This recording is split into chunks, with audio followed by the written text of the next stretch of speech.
Bismillahirrahmanirrahim. Assalamualaikum warahmatullahi wabarakatuh. Alhamdulillahirabbil alamin. Segala puji dan syukur kepada Allah Subhanahu wa taala. Di waktu yang istimewa ini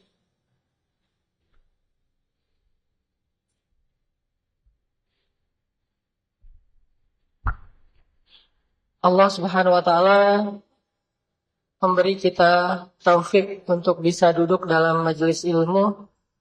Mudah-mudahan majelis ini menjadi majelis yang membuat kita bertambah iman kepada Allah, bertambah semangat untuk lebih taat kepada Allah Subhanahu wa taala. Teman-teman yang dirahmati Allah Subhanahu wa taala, hari ini saya dapat judul dari teman-teman Al-Ikhwan tentang sabar tak berbatas.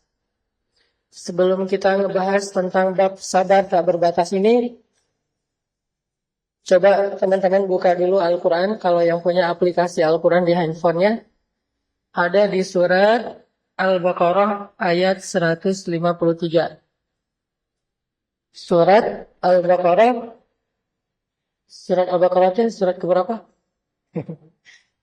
Surat Al-Baqarah ayat 153.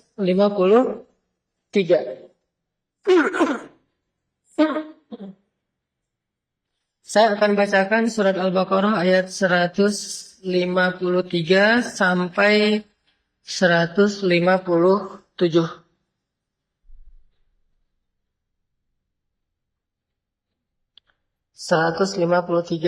Sampai 157.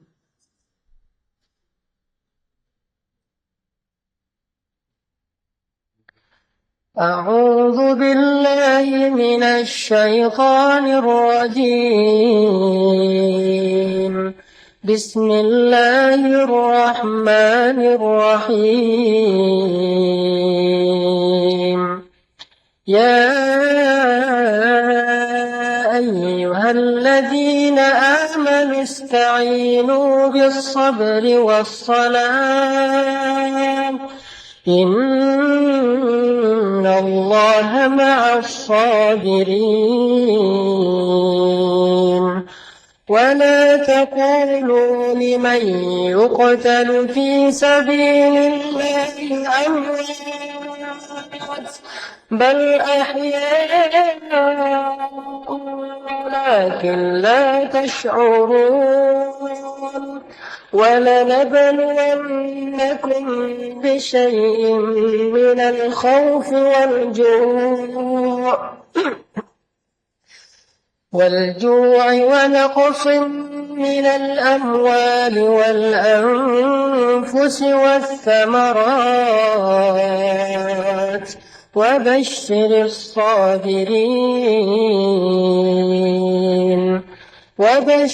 الصابرين الذين إذا أصابتهم مصيبة قالوا إنا لله وإنا إليه راجعون أولئك عليهم صلاة من ربهم ورحمة وأولئك هم المهتدون. Shadaqallahul Azim. Teman-teman yang dirahmati Allah Subhanahu wa taala,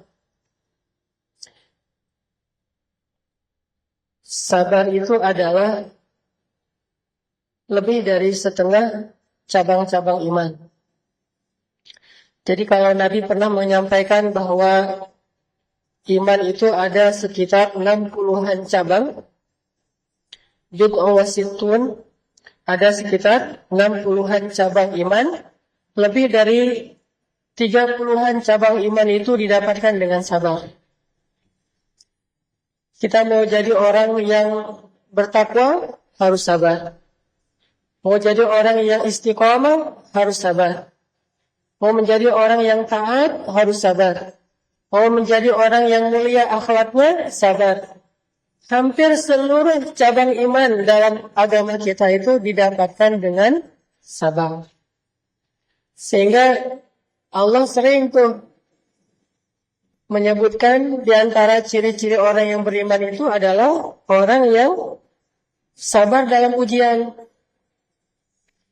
Bahkan Allah membedakan orang mukmin dengan orang munafik itu dari sudut kesabarannya. Di surat Al-Ankabut misalnya Allah menyebut bahwa orang mukmin itu adalah orang yang sabar ketika diuji. Sedangkan orang munafik, orang yang mengeluh dan berputus asa terhadap ujian. Makanya bab sabar ini bab yang sangat penting sekali untuk kita dapatkan. Kita pelajari supaya Allah Subhanahu wa taala mengakui kita termasuk orang beriman. Karena nggak semua orang yang mengaku beriman itu ternyata benar-benar beriman. Banyak di Al-Quran ayat orang bilang kami beriman tapi kata Allah tidak beriman.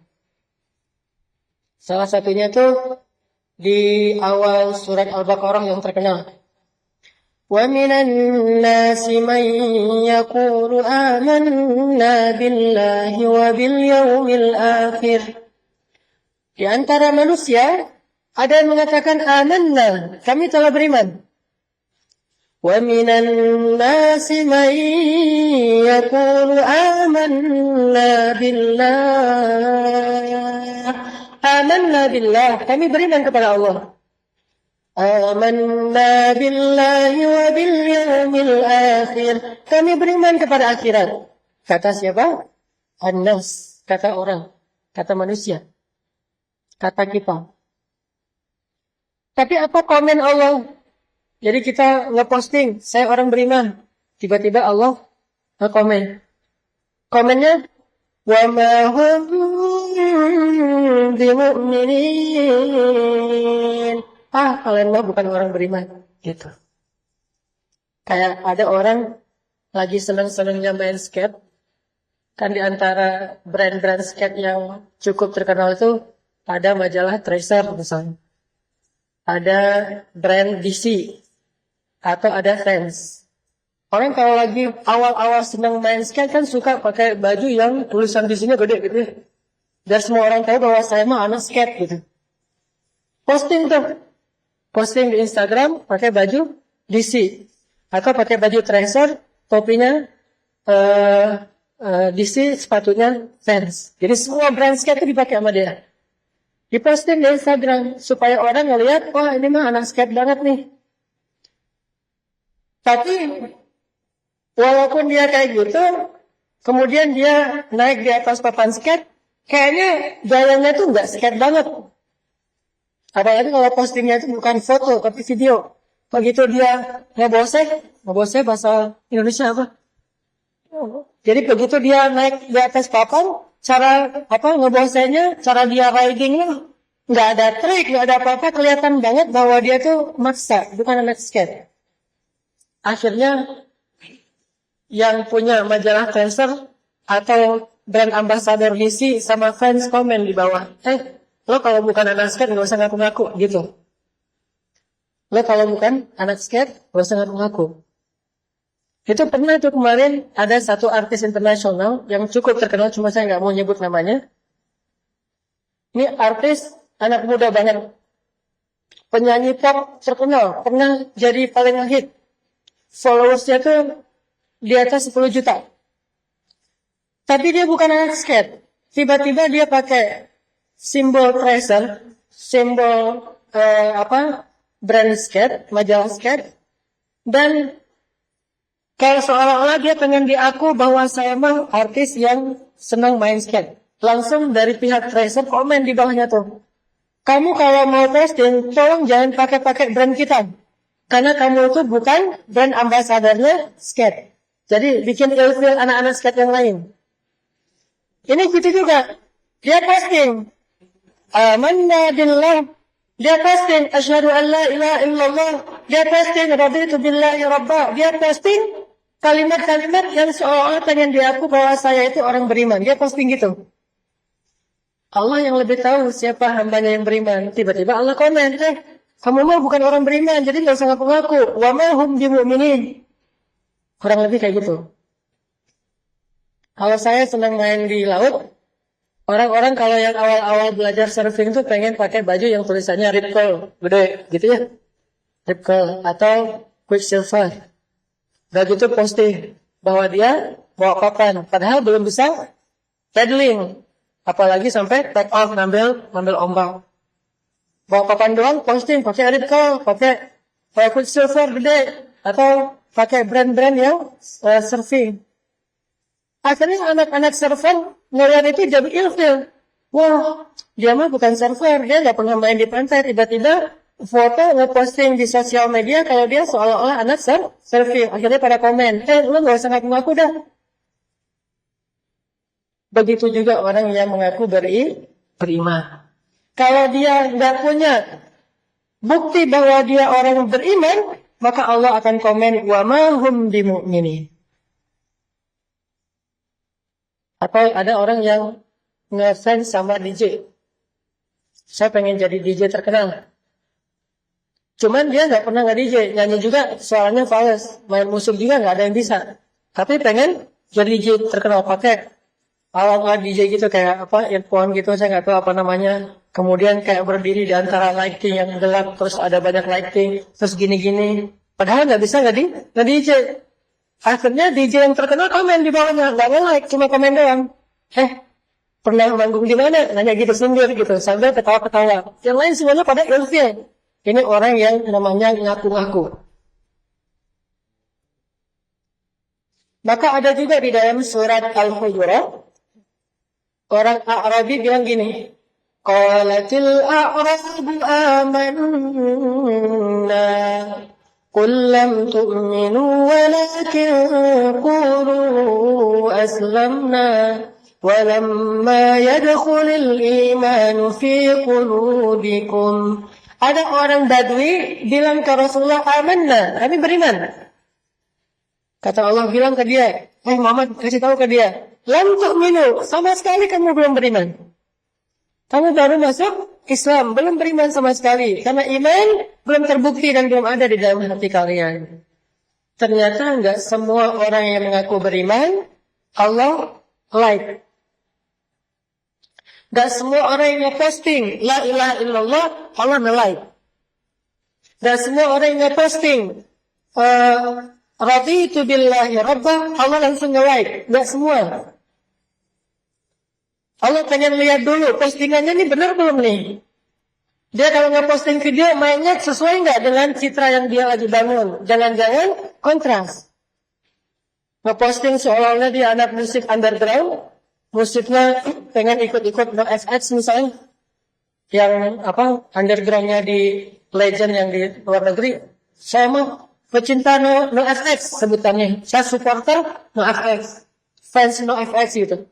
Tapi bajunya warna-warni, terus orangnya tuh bersih gitu, rambutnya rapi. Memang nggak NoFX banget. Harusnya anak NoFX-nya agak-agak ekstrim, radikal. Terus bahasanya kalau diposting bahasanya mah cool gitu. Harusnya kalau orang-orang yang mainnya di situ bahasanya apa sebutnya cilik atau rap gitu. Tapi dia bahasanya cool, bukan rap. Berarti mah dia bukan anak main. Cuman pengen jadi anak main. Kalau di anak main mah kan kalau misalnya postingan yang bagus pasti postingnya komennya rap atau killing it atau so sick atau apa istilah-istilah anak main. Ternyata dia pakainya bukan istilah itu, pakainya cool, keren, wah gitu-gitu deh. Jadi ini istilah-istilah yang nggak banget di dunia anak main. Sehingga begitu dia posting dibantah sama yang lain. Lo nggak anak NoFX, lo bukan Rosemary gitu kalau di Indonesia mah. Lo bukan anak musik. Begitu juga kita. Makanya Allah berfirman di awal surat Al-Ankabut, Alif Lam Mim. Ahasiban nasu an yutraku an yakulu amanna wa hum la yuftanun. Apakah manusia berpikir akan dibiarin aja ngomongin kami telah beriman? Akan dibiarin aja ngaku-ngaku, sementara dia belum diuji. Ada kemarin teman saya datang ke Surabaya, ngaku-ngaku anak skate. Sampai di Surabaya sama anak skate diajak main. Kita main yuk, tuh ada skate park tuh di Surabaya. Kita nge-trip yuk gitu. Kan diuji tuh, benar nggak sih dia anak skate? Ternyata nggak bisa. Akhirnya dicemooh. Ternyata kamu bukan anak skate balap. Gitu juga orang yang mengaku beriman. Nah, ujiannya apa? Ujiannya sabar. Kalau mau benar-benar mengaku sebagai orang beriman, yang harus kita posting di hadapan Allah itu bukan sekedar ucapan-ucapan, simbol-simbol, brand-brand iman. Brand iman itu la ilaha illallah. Brand iman itu hasbunallah wa ni'mal wakil. Brand iman itu subhanallah. Kalimat-kalimat yang brandednya itu adalah iman semuanya. Ternyata nggak cukup nge-posting brand iman. Kita juga harus membuktikan bahwa kita layak dengan brand itu. Jadi pakai sepatu Vans tuh bisa nge-trip. Itu baru pakai sepatu Vans. Pakai Quicksilver, berarti dia pakainya harusnya papan shortboard kalau di surfing. Dan 3 fins-nya, 3 sirip di bawah. Kalau pakai Quicksilver, pakainya longboard, itu nggak Quicksilver. Quicksilver itu alirannya, mazhabnya shortboard. Dia nggak ngerti. Nah, artinya dia salah posting. Kita pakai semua brand-brand iman. Tadi, asyhadu an la ilaha illallah, inna sholati wa nusuki wa mahyaya wa mamati lillahi rabbil alamin. Raditu billahi rabba hasbunallah wa ni'mal wakil. La haula wa la quwata illa billah. Semua brand iman kita pakai. Tapi kita nggak bisa apa-apa dalam keimanan. Nggak teruji. Berarti brand itu hanya pencitraan akhir zaman. Allah mengatakan, wa ma hum bimu'minin. Kullam tu'minu. Kalian bukan orang yang pantas pakai brand itu. Karena kalian baru pakai simbol. Tapi belum menjiwai pesan atau karakter dari brand tersebut. Terus gimana kita kalau mau pakai brand iman, terus nggak bikin malaikat ilfil? Kita posting brand iman, malaikat ngeliat, wah benar dia yang benar nih, nggak bikin malaikat ilfil. Kalau malaikat ilfil, apalagi Allah sampai marah, berarti nanti Allah nyebutnya itu bukan orang mukmin, munafik. Wa ma hum bimu'minin itu berarti yukhadi'una Allah walladzina amanu wa ma yakhda'una illa anfusahum wa ma yash'urun. Mereka bohong, kata Allah.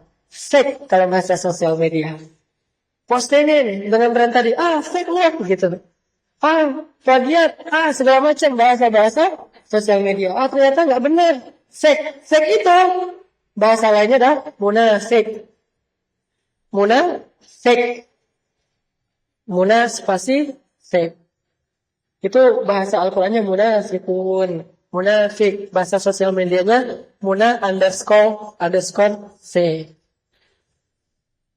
Muna__fake.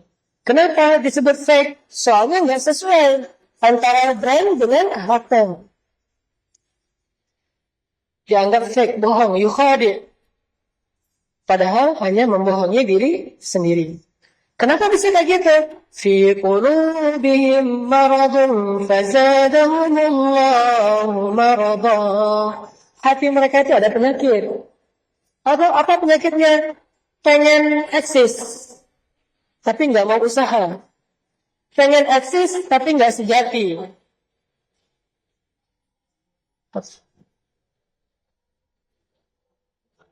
Bantuin. Carikan rame-rame.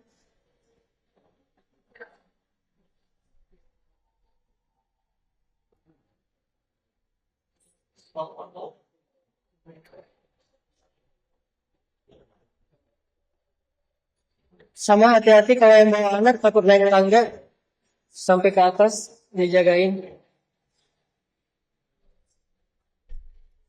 Oke, lanjut ya. Itu sama ya teman-teman. Saya cuma ngasih analogi doang, bukan mengubah materi, bukan mengubah konten. Karena saya di dunia senang main, senang jalan-jalan sama anak-anak muda. Jadi ternyata kebiasaan kita main itu sama berlaku juga di Islam. Jadi kalau etika itu kita jaga banget dalam dunia main, harusnya kita juga menjaga dunia etika itu dalam dunia Islam. Dalam belajar agama, dalam hubungan kita dengan Allah. Kita kan malu banget kalau ngaku-ngaku brand ambassador satu merek. Harusnya kita juga malu ngaku-ngaku menjadi brand ambasadornya Allah, cuman nggak pantas.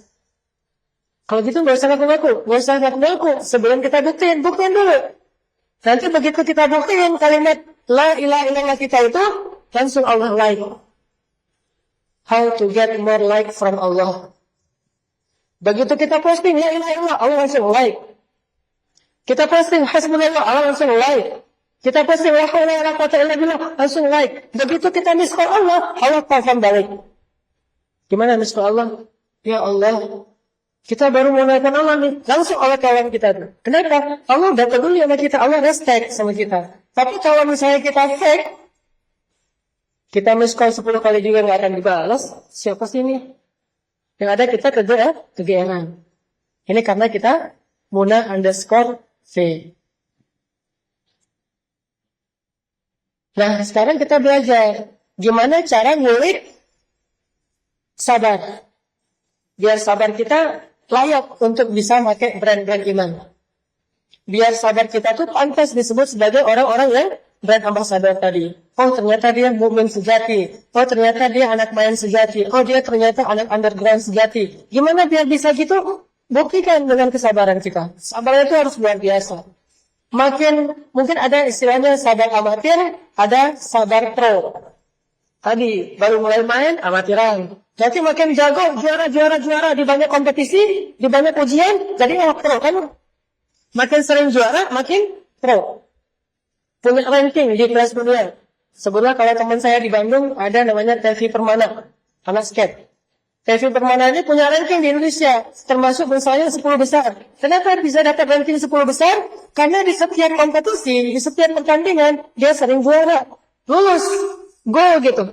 Kalau main bola mah selalu menang. Akhirnya punya ranking, punya kelas. Begitu juga nanti kita di akhirat. Lahum darajatun 'inda rabbihim. Mukmin itu berderajat-derajat, punya ranking di mata Allah. Rankingnya dilihat dari mana? Dari seringnya dia juara dalam kompetisi. Kompetisi itu kita sebut dengan istilah musibah. Kompetisi itu kita istilahkan dengan bala, ujian. Itulah kompetisinya. Begitu dikasih musibah, begitu dikasih ujian, kita lulus, dapat satu bonus, 1 poin nih dari Allah. 10 kali diuji, 10 kali lulus, berarti 10 poin. Begitu sering lulus, nanti kita punya ranking. Ternyata dia ranking nomor 1 di dunia, mukmin terbaik. Kenapa? Gara-gara sering ikut kompetisi dan sering juara. Masalahnya kita pengen pakai brand itu, cuma nggak pernah berani ikut kompetisi. Ada kompetisi ini, nggak mau daftar. Kenapa? Takut diketawain. Takut menerima tantangan. Akhirnya, apakah kita masuk ranking? Nggak pernah masuk ranking. Kenapa nggak pernah masuk ranking? Karena kita nggak pernah lulus kompetisi. Nggak pernah juara. Minimal dapat 3 besar aja. Konsisten di setiap kompetisi tingkat kota sampai tingkat nasional, bahkan sampai tingkat internasional, kita akan punya ranking. Karena followers kita mulai banyak. Followers kita siapa yang akan terus memperhatikan postingan kita? Malaikat. Begitu kita ujian 1 lulus, malaikat nge-follow. Si fulan itu hamba Allah yang soleh banget loh. Malaikat sesama malaikat saling nge-mention. Malaikat saling mention. Malaikat ini mention, malaikat itu saling mention. Akhirnya semua malaikat nge-follow kita. Followers 100.000 dan jumlahnya itu malaikat semuanya. Begitu kita ada masalah, malaikat ngedoain Allahumma arhamhu, Allahumma firlahu, ya Allah maafin dia, ya Allah rahmati dia, ya Allah maafin dia, ya Allah rahmatin dia. Itu mau kita nge-follow kita kalau kita punya ranking. Kalau nggak punya ranking, kita mah nggak ada yang follow. Yang follow paling juga teman kita sendiri. Postingan baru 10. Kenapa 10? Orang nggak ada pertandingan. Followers 13. Following 2.000. Follow-nya itu banyak. Followersnya cuma 13. Kenapa bisa gitu? Karena nggak pernah ikut kompetisi. Takut dengan challenge, dengan tantangan.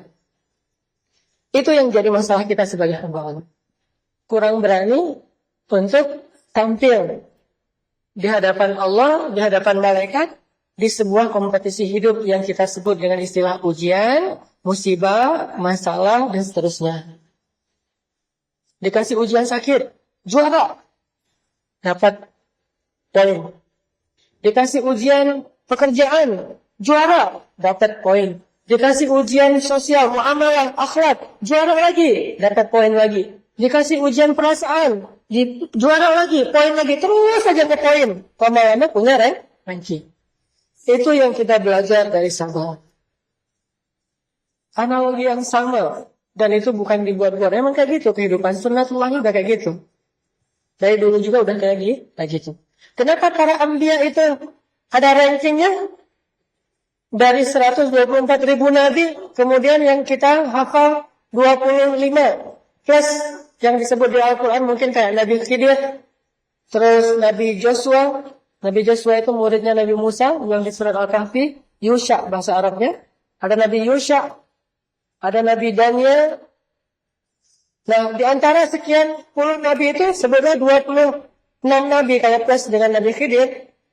Kemudian ada rankingnya. Ada yang namanya Ulul Azmi. 5 terbaik, terhebat, terkeren di antara Nabi. Nah, kalau kita tanya, kenapa 5 orang Nabi ini, Nuh, Ibrahim, Musa, Isa, Muhammad SAW, jadi terbaik? Karena mereka punya poin-poin sabar yang lebih dibandingkan nabi-nabi yang lain. Ujiannya lebih berat.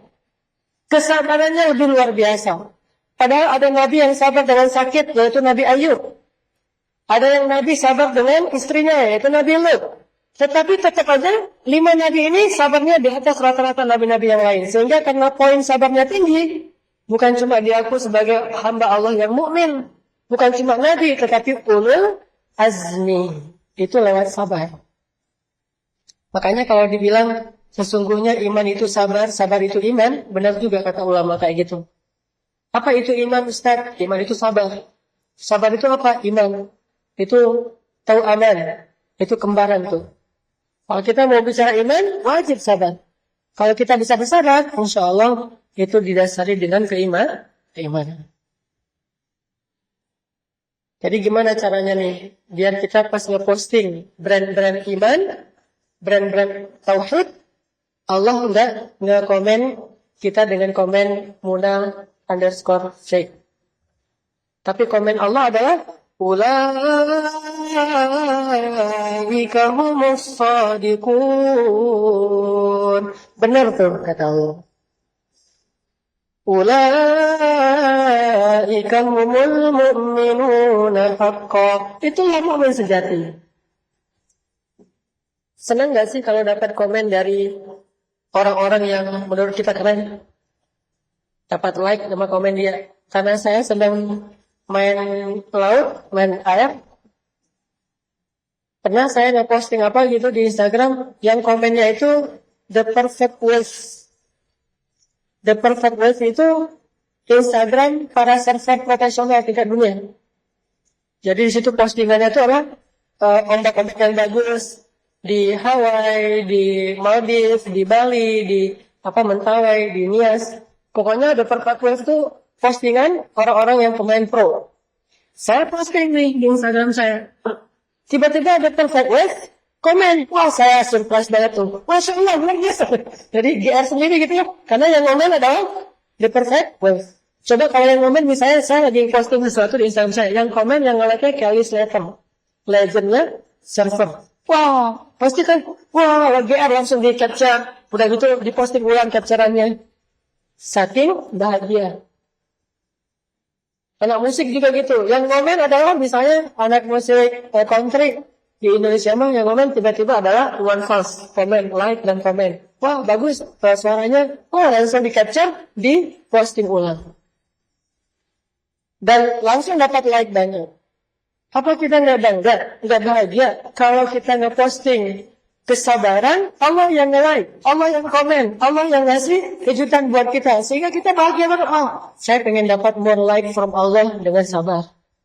Saya pengen dapat more like from malaikat dengan sabar. Sampai bikin kita GR, saking mencari like dan komen-komen yang baik dari Allah SWT. Like-nya Allah, komennya Allah, radhiyallahu anhum wa radu'an. Allah ridha sama dia. Itu komennya Allah tuh. Wah, itu kalau perlu di-capture. Komennya Allah, ulaika Ulaika humul mu'minuna haqqan. Capture ini lagi. Ulaika humus shadiqun. Capture lagi. Allah bilang lagi. Ni'mal abd. Capture lagi. Kan banyak tuh komen-komen Allah kepada para nabi. Kata Allah tentang Nabi Nuh, ni'mal abd, sebaik-baik hamba. Innahu awwab, hamba yang bertaubat. Kalau Nabi Ibrahim inna Ibrahim la'awwahun halim. Nabi yang awwahun halimun. Awwah itu artinya da'a, suka berdoa. Kalau halimun yang menjaga amarah, itu Ibrahim. Kayak Allah bilang di surat Maryam.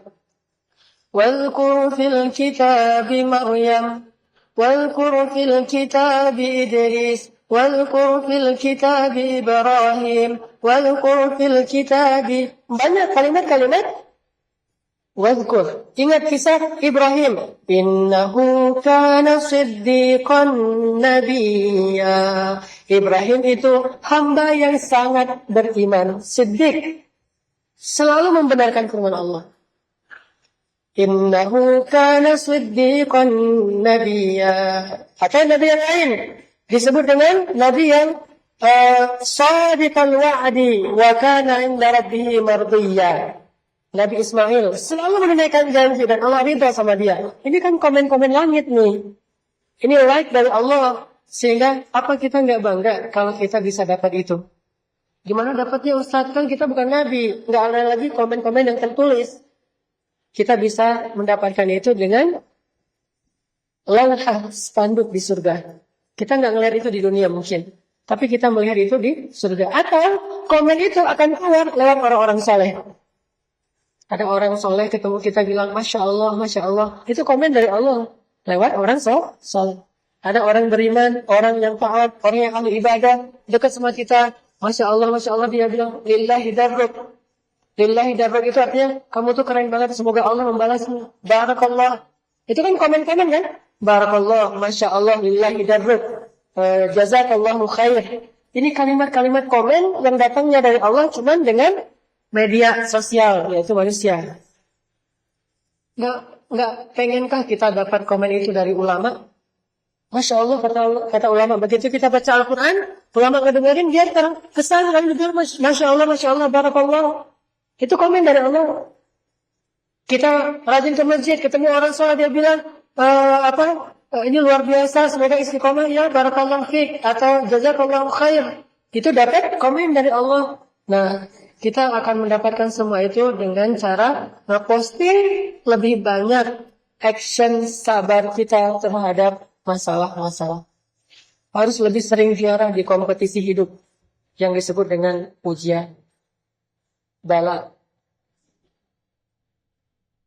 Ini analogi sabar dan analogi iman dalam kehidupan kita sehari-hari.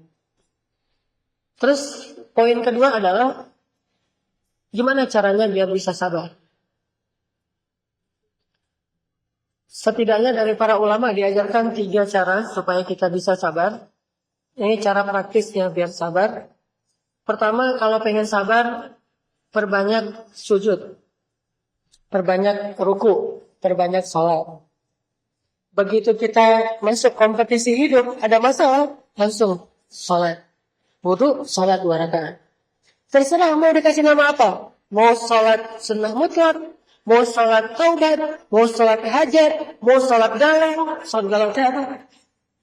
Sholat istikharah. Itu sholat galau kan galau nih. Bingung mau milih yang mana. Bahasa fikih istikharah, bahasa anak muda galau. Mau sholat request apa? Hajat. Mau sholat move on teh taubah. Jadi pengen move on lah. Saya mau udah gak mau kayak gitu-gitu lagi ya. Saya mau yang lebih halal daripada saya banyak dosa. Udah move on aja deh. Lupain yang baru atau lupain sesuatu yang gak dibolehkan sama Allah. Hijrah, move on, sis.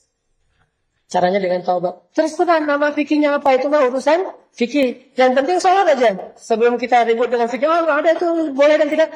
Belajar dulu nanti. Yang penting kita sholat. Kalaupun tidak ada namanya, disebut dengan sholat mutlak, bebas. Selain waktu yang dilarang, boleh kapan aja. Begitu ada masalah, sholat. Karena para sahabat komen tentang Nabi SAW, kata sahabat, Annan nabiyya idza hasibahul amr faz'a ila shalah. Nabi itu kalau ada masalah dikit, sholat. Ada masalah dikit, sholat. Ada masalah apa aja, minta sama Allah. Salillaha walau minta kepada Allah walaupun cuma garam. Is'alullah. Minta sama Allah walaupun cuma garam doang. Aduh, ada jerawat. Salat Allahu Akbar. Jerawat salat? Ya. Ada masalah apa dia salat? Setelah salat kita minta, ya Allah, ini jerawat jadi menghalangi saya untuk datang melamar Allah. Jadi kapan saya mau menghijrahkan status? Orang mau melamar juga dilihat, jerawatan lo jorok orangnya. Nggak ditolak gitu ya. Supaya nggak ditolak, ya udah, salat dulu, minta dihilangin jerawatnya. Siapa yang pernah dapat penyakit kulit terus berdoa Allah hilangkan penyakit kulitnya? Uwais Al-Qarani. Kata Nabi, khairut tabi'in Uwais.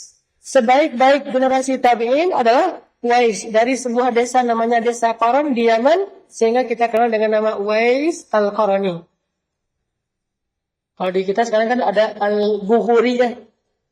Ustaz siapa tuh? Yang Subki. Nah, Subki Al-Bukhari. Subki dari Bogor. Kalau saya karena orang Aceh, Hanan Al-Aceh. Orang Aceh. Kalau di Bandung mah ada daerah namanya Antapani, berarti Al-Antapani gitu. Ini Uwais Al-Qarani. Dia punya penyakit di seluruh tubuhnya tuh kayak kudis gitu, kayak penyakit kulit. Terus dia doa, ya Allah, sembuhkanlah semua penyakit kulit saya, tapi sisakan sedikit di bagian perut. Supaya apa? Nanti kalau saya lupa kepada Engkau, saya ingat penyakit itu, saya jadi bersyukur. Fabi ayyi ala'i rabbikuma tukadziban. Akhirnya Allah sembuhkan kecuali di perut. Bayangin, enggak usah, jangan pilih-pilih kalau ke Allah mah. Udah aja semua yang kita butuhkan minta sama Allah, dari yang paling besar bahkan yang paling sepele sekalipun. Dan Allah tidak susah dengan dimintai banyak. Orang kalau kita minta banyak dia marah. Allah marah kalau kita nggak minta. Allah senang kepada hamba yang suka meminta kepada Allah. Karena meminta itu bentuk dari berserah diri kita kepada Allah. Salat salah satunya. Mintalah pertolongan Allah dengan sabar dan salat. Salat itu menguatkan kita banget dalam sabar. Ada masalah dikit jerawat tadi, salat. Kalau teman-teman yang tadi masih jomblo, wah saya harus tahun ini harus nikah. Kalau tahun ini pengen nikah, banyak-banyak salat sunnah. Minta sama pemilik hati. Nanti pemilik hati yang akan mengarahkan kita kepada yang layak buat kita. Pengen menaklukkan hati cewek, minta sama pemilik hati si cewek itu. Pengen menaklukkan hati calon mertua, minta kepada pemilik hati calon mertua. Jangan ngandelin harta dulu, ngandelin Allah dulu. Pakai jalur langit sebelum jalur bumi. Udah pakai baju keren gitu, udah parfum segala macam, salat 2 rakaat. Ngapain? Mau ngelamar. Ditolak, salat lagi, berarti tidak kurang khusyuk. Salat lagi tuh, datang lagi, sampai akhirnya bukan cuma ditolak, diblok gitu ya. Kalau di sosial media mah. WA, nggak dibalas, sudah di-read. Telepon, jadi miss call, nggak diangkat. Akhirnya mention di sosial media, terus aja gitu lama-lama di blok. Ya udah cari lagi. Pokoknya jangan berhenti untuk meminta kepada Allah, terus saja minta sama Allah. Salat termasuk salat istikharah. Tapi by the way, salat istikharah itu teman-teman jangan dipakai untuk memilih antara yang halal dengan yang haram. Itu mah nggak perlu istikharah. Ada tuh. Saya mau istikharah dulu ya. Ngapain istikharah? Ini lagi galau mau pacaran apa mau nikah? Udah aja itu mah kalau istikharah. Pacaran nikah. Saya istikharah begitu selesai istikharah. Ustaz, saya pacaran kata Ustaz nggak boleh. Bukan maunya saya loh Ustaz. Itu mah habis saya istikharah. Jadi contohnya ke pacaran. Jadi menyalahi salat istikharah. Itu nggak perlu di istikharah. Udah aja nikah. Istikharah untuk antara dua hal yang sama-sama halal. Cuman bingung mau yang mana? Istikharah dulu. Nikahnya tahun ini atau tahun depan ya, itu boleh istikharah. Tapi menurut saya sih nggak usah istikharah, udah aja tahun ini lah, selama-lamanya. Tapi kalau mau istikharah pun boleh, karena dua-duanya juga mau nikah tahun ini boleh, mau nikah tahun depan juga boleh, nggak masalah. Yang penting halal dua-duanya. Kayak misalnya satu muslim, satu non muslim, itu mah nggak perlu istikharah, udah aja pilih muslim. Karena seorang muslim lebih baik di mata Allah, budak muslim itu lebih baik di mata Allah daripada orang non muslim yang merdeka. Kalau untuk pernikahan. Tapi kalau untuk muamalah mah kita bergaul dengan siapapun, berakhlak mulia dengan siapapun. Tapi kalau bab nikah beda.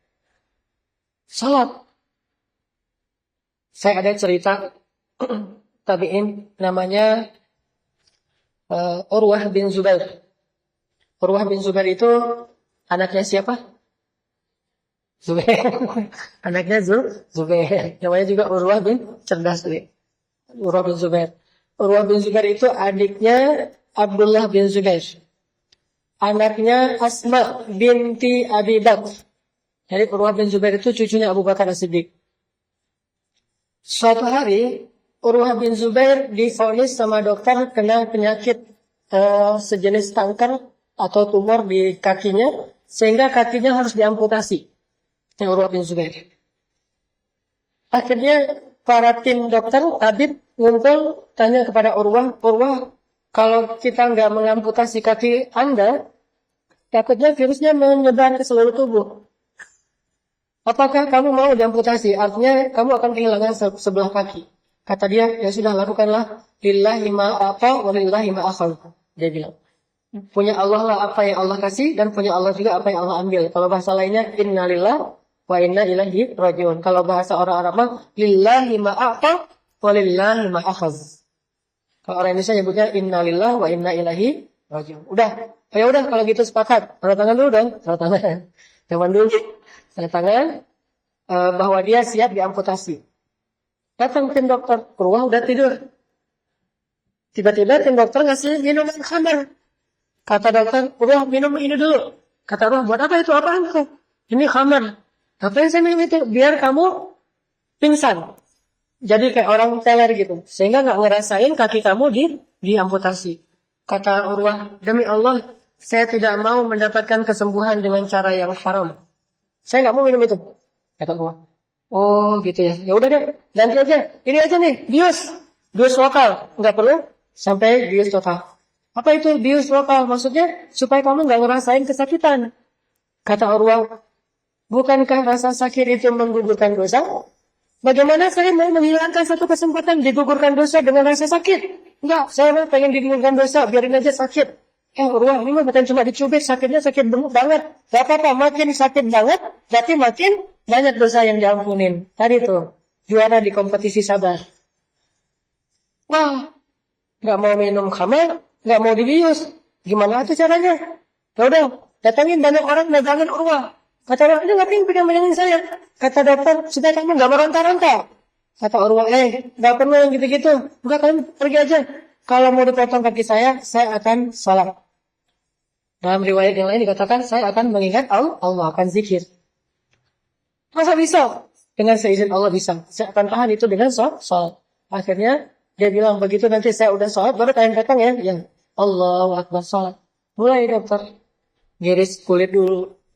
Udah selesai pisau kulit, ganti pisau daging. Kayak idul kurban gitu dah. Nah selesai idul kurban, dan selesai daging, yang terakhir yang paling sakit itu apa? Tulang, pakai gergaji. Manual itu loh. Gergaji besi itu yang kecil, itu yang pakai motongin tulang. Bukan gergaji yang elektrik. Enggak, pelan-pelan. Yang dengar aja dulu, apalagi yang ngerasain. Tapi Urwah terus saja mengenangnya. Allah, la haula wala quwata illa billah. Dalam riwayat yang lain dia sholat, tapi saya nggak tahu mana yang paling kuat riwayat yang jelas. Karena sholat atau mengingat Allah, dia menahan rasa sakit. Bukannya nggak sakit, tetap sakit. Cuman ketahan gara-gara sedang khusyuk mengingat Allah Subhanahu wa taala. Wasta'inu bis-sabri was-salah. Ya ayyuhalladzina amanu ista'inu bis-sabri was-salah. Innallaha ma'as-sabirin. Allah bersama orang yang sabar. Orang yang menunaikan sholat. Digergaji kakinya. Udah selesai digergaji, udah putus. Baru Urwah selesai berzikir atau sholat. Kata dokter, Urwah belum selesai. Ini yang terakhir. Dan ini paling sakit. Ya udah, saya sholat lagi, zikir lagi. Ternyata apa yang terakhir? Yang terakhir kakinya udah terputus yang masih berdarah, dihentikan pendarahan dengan cara dicelupkan kakinya ke minyak yang sedang mendidih. Itu kisah nyata, tabi'in. Salah satu tabi'in terkenal Urwah bin Zubair.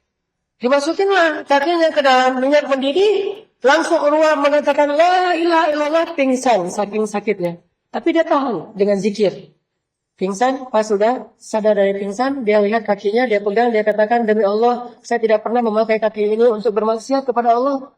Selalu saya pakai kaki ini untuk melangkah ke rumah Allah, mencari ilmu dan seterusnya. Tapi mudah-mudahan dia yang mendahului saya ke surga, saya akan menyusul.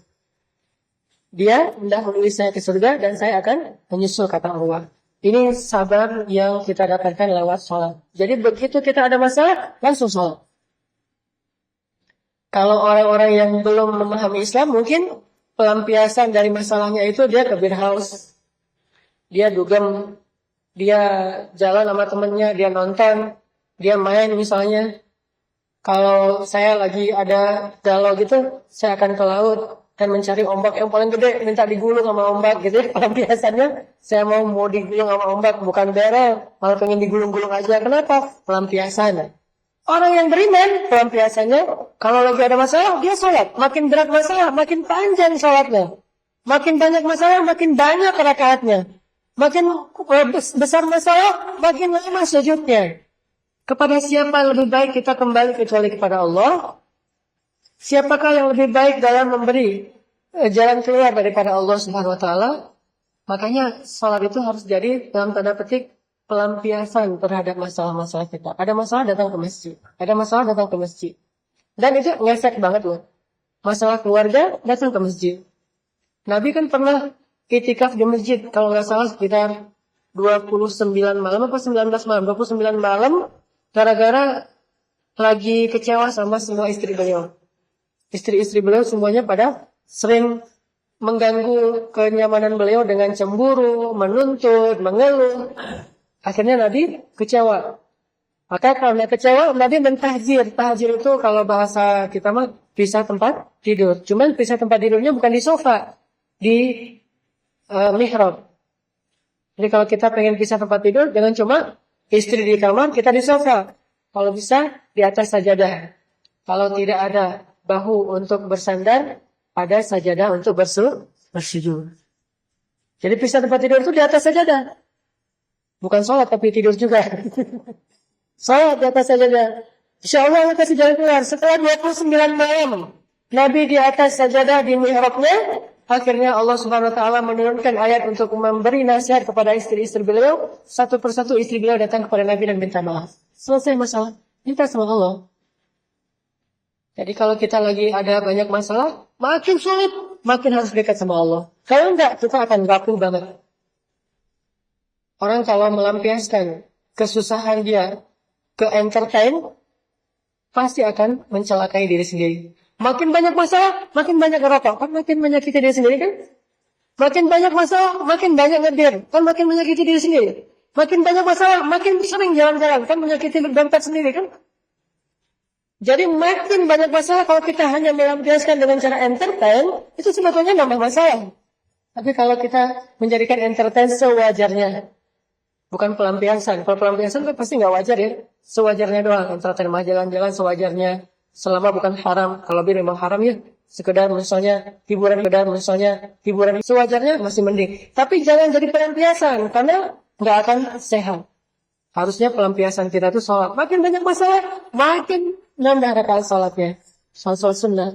Nambah tahajud. Nambah witir. Nambah duha. Nambah sholat mutlak. Nambah qabliyah. Ba'diyah. Dan seterusnya. Terus aja nambah. Itu pelampiasannya. Makin banyak masalah, sujud yang lama. Coba deh, ketika ada masalah, sujud yang lama. Allah akan kasih kita jalan keluar. Dan jalan keluar pertama Allah untuk orang yang datang kepadanya apa? Bukan diselesaikan masalahnya, tapi dikuatkan hatinya menghadapi masalah. Itu jalan keluar pertama. Jadi jangan juga pragmatis. Begitu datang ke Allah, mana kok hutang saya belum lunas? Mana kok sakit saya belum sembuh? Bukan gitu cara Allah menolong hambanya. Allah kalau menolong hambanya, yang pertama ditolong itu hatinya. Bukan masalahnya diangkat, tapi hatinya dikuatkan. Kenapa hatinya dikuatkan? Supaya dengan hati yang kuat itu nanti Allah akan menggugurkan dosa-dosanya dan mengangkat rankingnya di surga atau derajatnya di surga. Itu yang pertama ditolong. Jadi kalau begitu ada masalah, langsung datang ke hadapan Allah, Allah tolong hati kita, langsung digenggam sama Allah. Ya muqallibal qulub. Di dalam genggaman Allah, hati setiap hamba. Tabarakalladzi biyadihil mulk wa huwa ala kulli syai'in qadir. Allah tuh bisa apa aja. Dan setiap malam, terutama sepertiga malam terakhir, Allah itu turun ke langit dunia, terus bertanya kepada kita, hal min dhi hajah? Adakah di antara hambaku yang punya masalah? Curhat-curhat sama aku. Hal min ta'ib? Adakah di antara hambaku yang pengen bertobat? Ayo, istighfar. Aku ampunin semua dosa kalian. Walaupun dosa kalian memenuhi langit dan bumi. Fala ubali. Aku tidak peduli sebanyak apa dosa-dosa kalian. Enggak peduli. Dihapusin semuanya. Jadi ada masalah, datang sama Allah. Istighfar, munajat. Munajat mah masa kita curhat. Ilahi. Allah bilang gitu sama Allah. Ada apa? Abdi. Ada apa wahai hambaku? Gini nih Allah ada masalah dikit nih. Saya mah lagi galau berat. Ya Allah. Kan galau mah masalah hati. Allah yang menggenggam hati. Udah deh. Tolong jangan bikin lagi saya. Jangan biarkan saya galau. Kasih saya kejelasan Allah. Kejelasan. Besok tiba-tiba jelas hidup kita. Jelas putusnya Lord way and gitu. Artinya datang sama Allah. Allah pasti akan tolong hati kita. Pertama ditolong hatinya. Kedua diselesaikan masalahnya. Ketiga Allah jadikan dengan masalah itu kita semakin matang. Mengalami kematangan spiritual dan pemikiran. Semakin arif, semakin bijak, semakin wise. Sholat. Makanya Nabi kalau capek bilang ke Bilal gimana? Ya Bilal, arihna bis sholat. Bilal, istirahatkan kami dengan sholat. Jadi begitu Nabi bilang gitu, Bilal langsung hayya 'alas shalah. Para sahabat langsung, wah istirahat, senang. Jadi istirahat mereka itu sholat. Kalau capek kerja, mereka istirahat dengan sholat. Kalau kita udah sholat, istirahat dengan cara makan. Mau istirahat dulu, kenapa? Capek, sholatnya terawihnya panjang banget gitu. Kita istirahat dari sholat. Kalau mereka sholat untuk istirahat. Makanya Nabi bilang, ya Bilal, arihna bis sholat. Ya Bilal, istirahatkan kami dengan sholat. Allahu Akbar, Allahu Akbar. Semuanya pada semangat lagi, sehat lagi. Jadi dapat refresh spiritual, langsung wudu segar, kemudian sholat. Begitu selesai sholat, ayo kita lanjutkan kerjaan gitu, bukan kok kerja lagi sih, belum istirahat, baru selesai sholat. Ini kita banget tuh mah. Kalau dulu mah sholat istirahat. Jadi coba belajar jadikan sholat itu sebagai rehat. Capek masak, udah seharian masak, sholat gitu. Pulang kerja, sholat dulu gitu, bukan aduh baru pulang udah azan nih. Baru juga naruh tas, udah Allah Akbar. Dan muazzinnya, emosi lah gitu. Harusnya muazzin mah yang nyaman suaranya yang buat orang tuh ke masjid itu jadi semangat. Bukan buat orang jadi kesal ke masjidnya. Dengar azan jadi mau menggerutu. Kenapa? Suaranya rock and roll misalnya. Kalau azan harus pakai irama-irama yang slow. Kalau perlu ada slow motionnya. Jadi biar bikin orang yang mendengar semangat ke masjid. Jadi bukan baru azan lagi. Ini ngerasa azan itu udah beban, bukan istirahat. Maka tidak akan bisa belajar sabar kalau kayak gitu. Coba belajar menjadikan sholat itu sebagai rahat. Rahat itu bahasa Indonesianya rehat. Istirahat bahasa Indonesianya istirahat. Satu ya dari 3 tips. Kedua, kalau pengen sabar yang praktis tuh gampang banget. Coba sering-sering ngelihat ke bawah. Dan itu tips yang selalu disampaikan oleh para penceramah dari hadis Nabi. Dalam urusan dunia, lihat ke bawah. Dalam urusan akhirat, lihat ke atas. Lihat ke bawah itu gampang sekarang nih. Kita punya sosial media yang ngeposting keadaan saudara kita di Suriah, di Palestina itu kan banyak kan. Bagaimana seorang kakak memeluk adiknya, dua-duanya meninggal karena tertimbun dengan bangunan yang dibom oleh Rusia dan orang-orang Syiah misalnya, akhirnya mereka pelukan, meninggal dunia, lagi di dalam rumah, kita mah asik hidupnya, bisa main, bisa jalan, bisa kerja, bisa tidur dengan keluarga, bisa weekend. Masa cuma masalah macet aja ngeluh, mereka mah bukan lagi macet, udah dibombardir di Palestina. Di Palestina itu anak kecil mau sekolah belum tentu bisa pulang ke rumah, bisa jadi pergi sekolah dan pergi selama-lamanya. Ditembak sama snipernya Israel, tiba-tiba anak kecil sebelah kepalanya hancur. Kenapa? Senapan snipernya Israel. Banyak yang pergi sekolah nggak pulang lagi, ditangkap, penjara 20 tahun. Setelah 20 tahun dia pulang, keluarganya udah nggak ada. Kita hidupnya jauh lebih nikmat daripada mereka. Fabi ayyi ala'i rabbikuma tukadziban. Jadi kalau pengen bersabar, lihat. Jadi kita tinggal ngebuka Instagram kita, searching, atau lihat di banyak grup. Kadang-kadang suka ada yang nge-broadcast gitu. Di Suriah, di Palestina, di Myanmar, terkatung-katung di tengah lautan. Atau di dekat rumah kita di Indonesia. Lihat yang kemarin saya Garut. Lihat juga di tempat saya dulu tsunami. Lihat di sekeliling kita banyak orang miskin yang tidur di emperan toko di bawah jembatan. Lihat banyak orang yang kelaparan. Di TV juga ada andai aku menjadi orang pinggiran. Kan acara-acara gitu banyak tuh. Bukankah itu cara kita untuk melihat ke bawah? Atau mau lihat langsung? Kita bisa datang ke orang yang sedang sakit. Kita menjenguk orang sakit, belajar sabar. Saya kalau dibawa istri saya ke orang-orang yang banyak kena kanker, pasien-pasien kanker yang kurang mampu, saya nggak berani ceramah. Istri saya kadang suka bilang gini, nanti tolong nasihatin mereka ya. Saya bilang nggak mau. Kenapa nggak mau? Nggak. Orang saya kalau diuji kayak gitu juga belum tentu sabar kayak mereka. Malah saya malu kalau datang ke pasien-pasien kanker tuh. Karena kebetulan istri saya sering nanganin pasien kanker. Kalau kita datang ke pasien kanker, saya malu malah. Jadi saya duduk aja di pojok gitu. Dan pasien-pasien itu nggak tahu kalau saya ustaz. Dikira ini supirnya istri saya gitu.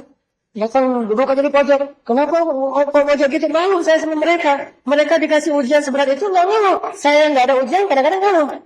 Kan malu kan? Akhirnya jadi lebih sabar kalau ada masalah. Lihat ke bawah. Sering-sering membuka mata kita kepada orang-orang di sekeliling kita. Baik di Indonesia, apalagi yang di luar negeri yang luar biasa ujiannya. Jadi kuat sabar. Dan yang terakhir,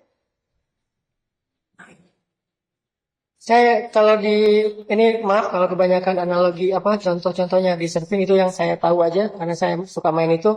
Di surfing itu kalau di Instagram ada namanya IG-nya Cook Slam.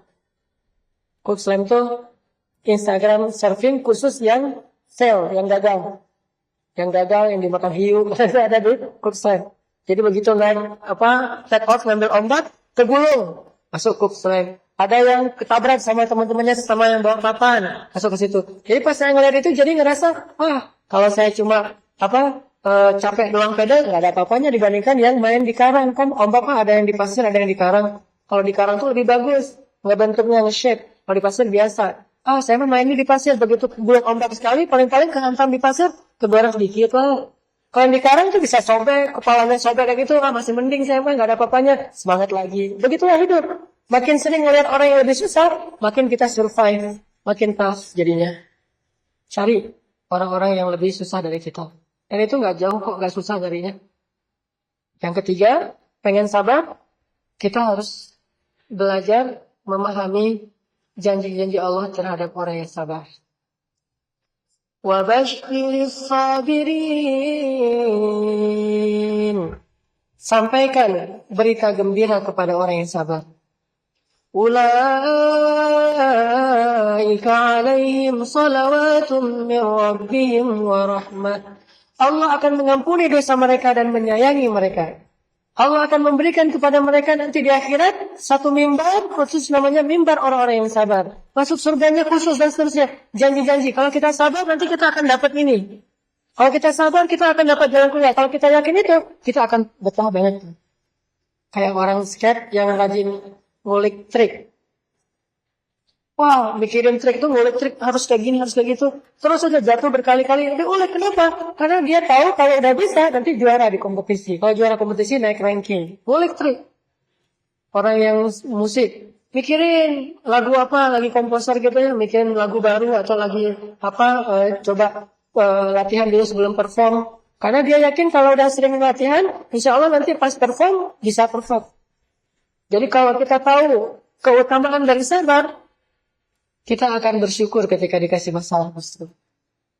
Cuman setidaknya kalaupun belum bisa bersyukur terhadap masalah, minimal kita bisa tabah. Oh, nggak apa-apa dikasih masalah, karena Allah pengen kasih ini. Di balik kesusahan selalu ada kemudahan, selalu tuh. Teman-teman tahu pohon alpukat? Kalau buah alpukat tahu kali ya. Kalau pohonnya pernah? Apa yang terlintas pertama kali dalam benak teman-teman kalau diomongin pohon alpukat? Banyak ulat. Itu terkenal tuh. Lebih banyak daripada jambu dan mangga itu alpukat. Tapi tahukah kita kenapa alpukat itu banyak ulat? Karena ternyata, ini saya ngobrol sama seorang petani alpukat. Saya bilang, dia kasih saya alpukat enak gitu. Terus saya bilang, dari mana nih? Dari kebun Ustaz. Wah, Masya Allah punya kebunnya. Ustaz mau saya kasih benihnya nanam di rumah satu. Enggak, kenapa? Banyak ulat. Nah, kata dia, Ustaz berarti nggak ngerti apa itu alpukat. Pikir, gitu ya. Apa itu alpukat? Kenapa banyak ulat? Saya tanya, kenapa emang? Jadi alpukat itu ya, begitu tumbuh buah yang benihnya, keluar buahnya, itu langsung muncul ulat bersamaan dengan buah. Dan ulat itu jumlahnya sama dengan jumlah daun, atau bahkan lebih. Dia akan makan semua daun-daun di pohon itu. Sehingga ketika dia sudah selesai makan semua daun, sampai habis daunnya, ulat itu kekenyangan dan mati, jatuh. Ternyata alasan Allah mengutus ulat untuk memakan daun, soalnya kalau udah tumbuh buah dan daun ini akan bersaing dalam mengambil nutrisi dari pohon alpukat. Sehingga kalau daunnya masih ada, buah nggak akan maksimal tumbuhnya, nggak akan baik, nggak akan ranum. Supaya buahnya sempurna, maka daunnya harus habis. Caranya dimakan oleh ulat. Jadi ulat itu lagi membantu manusia untuk memproduksi buah yang terbaik dengan cara makan daun. Sebegitu misinya selesai, dia bunuh diri. Kalau ada 1-2 ulat yang masuk ke rumah kita, jangan mengeneralisir, menjudge semua ulat itu ahli bid'ah. Ada semua ulat ahli bid'ah nih, nggak sesuai dengan tuntunan. Kan tuntunan makan daun ketika masuk ke rumah. Semuanya kita generasi kita habisin, nggak boleh. Paling-paling 1-2 ulat yang masuk ke rumah itu karena terbawa angin. Bukan sengaja, saya malas makan daun, saya pengen makan nasi, masuk ke rumah gitu. Nggak mungkin. Pasti ke bawah angin. Makanya bersabar. Nah, kita mau fokus dengan ulat atau mau fokus dengan buah. Kalau orang tahu buahnya akan ganteng banget dengan cara ada ulat, maka dia akan bersabar dulu. Nggak apa-apa deh, banyak ulat. Nanti juga dia mati sendiri. Yang penting saya dapat buah yang besar, yang bagus, yang sehat. Kecuali kita berpikirnya caranya terlalu instan. Daripada dapat beli aja di supermarket. Hidup kadang nggak seperti itu. Tidak ada supermarket kehidupan. Jadi nggak ada pilihan beli yang udah dijual. Yang ada aja mau kita semprot semua ulat sehingga mati dan kita nggak punya masalah, tapi tidak punya buah yang baik. Atau kita bersabar dengan ulat itu sampai mati sendiri, lalu kita akan mendapatkan buah yang baik. Itulah hidup. Kalau kita tahu apa di balik satu masalah, kadang kita akan bersyukur ada ulat-ulat dalam kehidupan kita. Ada ulat ini, nggak apa-apa deh. Walaupun nggak berani bilang alhamdulillah, minimal nggak apa-apa deh gitu. Karena ada orang ketika dapat musibah bilangnya alhamdulillah. Kan hadisnya gitu.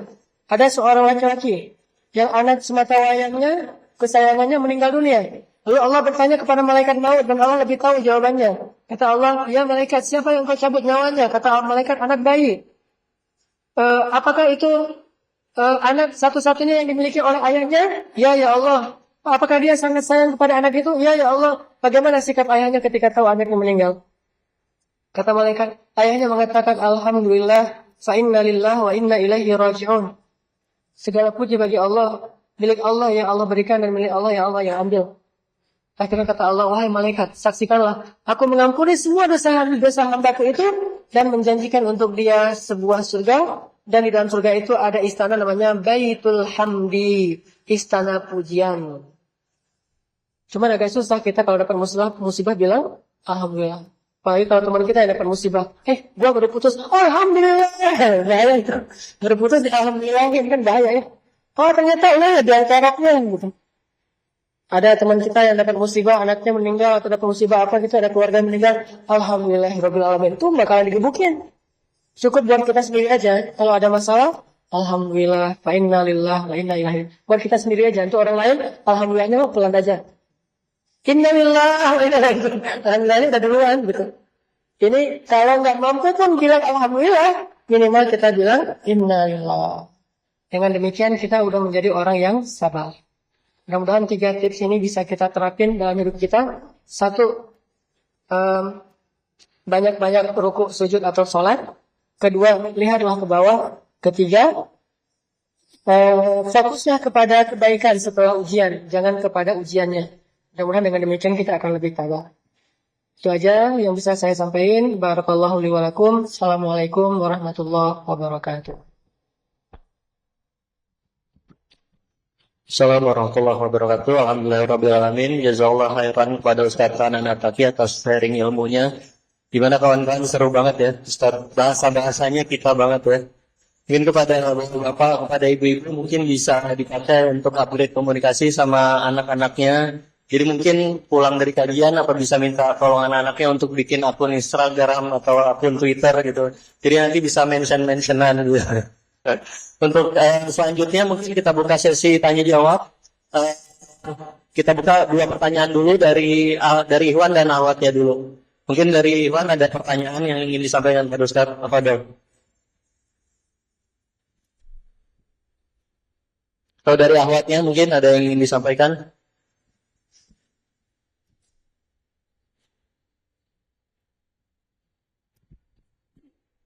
Assalamualaikum warahmatullahi wabarakatuh. Nama saya Aini ya. Saya mau bertanya Pak Ustadz, kan kalau yang kita tahu mungkin beberapa orang akan berpikir sabar itu ya udah hadapin aja, atau lebih kayak pasrah gitu, diem aja. Sedangkan ada yang bilang kayak petani untuk sampai dapat panen itu dia melakukan kayak penanaman, terus dipupuk dan panen itu termasuk bersabar. Nah, sebenarnya sabar tuh yang kayak gimana? Apa emang harus kita pasrah aja? Atau kita harus duit gitu? Harus do something gitu? Makasih. Assalamualaikum warahmatullahi wabarakatuh.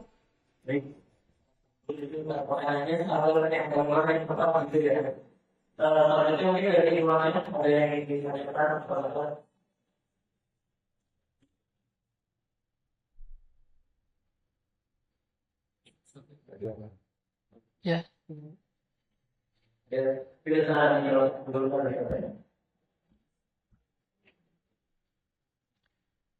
Gimana maksud dari sabar atau praktek sabar itu sendiri? Kalau tadi mungkin baru dibahas how to bersabar, kalau sekarang sabar itu apa gitu ya? Apakah hanya dengan pasrah dan pasif, diam aja, atau do something? Ada 3 nih makna sabar teh. 1, tidak mengeluh.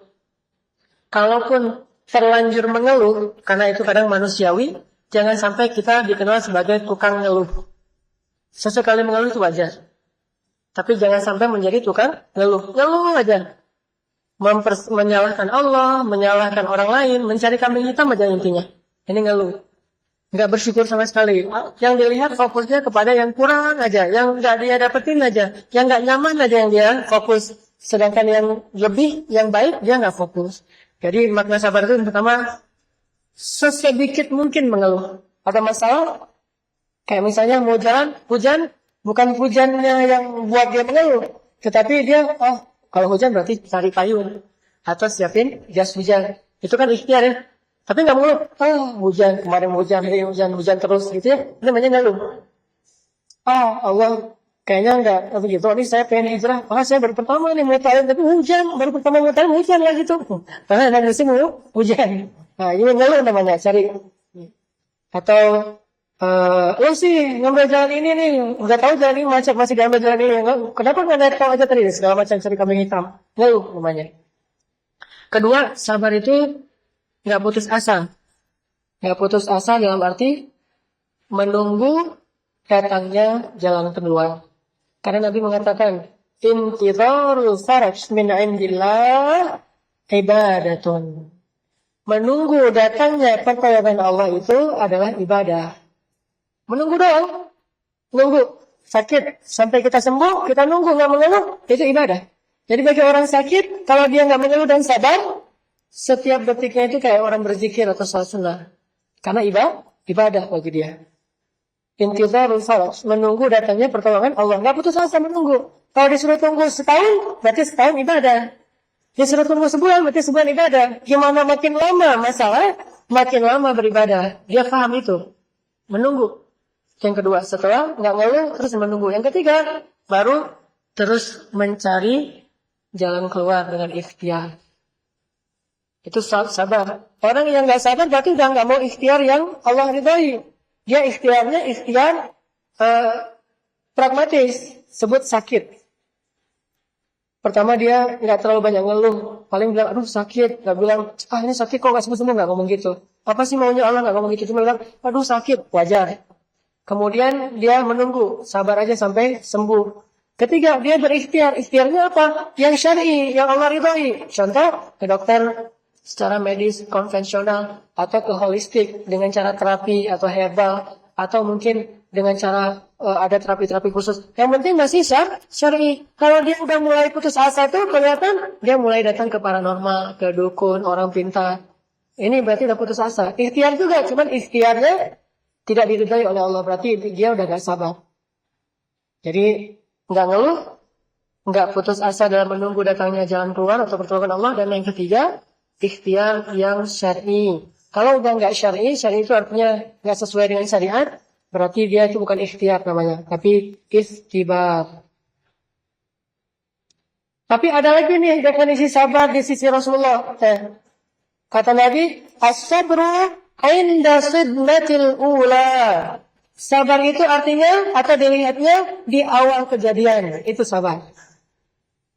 Karena ada seorang ibu-ibu di zaman Nabi mengalami musibah kematian. Saya lupa apakah suaminya, apakah anaknya yang meninggal. Pokoknya dia meratapi mayat di rumahnya, dia meratap gitu. Anakku, kamu masih kecil, kamu udah meninggal, satu-satunya anak saya, segala macam dia meratap.